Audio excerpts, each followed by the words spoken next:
This is where an ancient mythology began. The sky and the earth are closest to each other. Ancient lands too.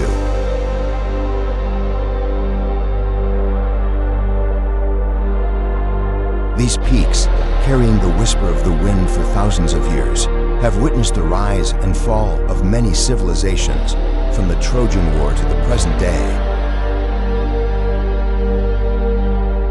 Now, we are approaching that mysterious spot hidden in the heart of this endless greenery, to that very stone where the gods once watched the world.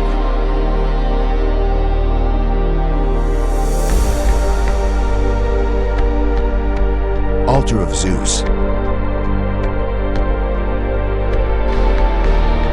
A destination beyond time.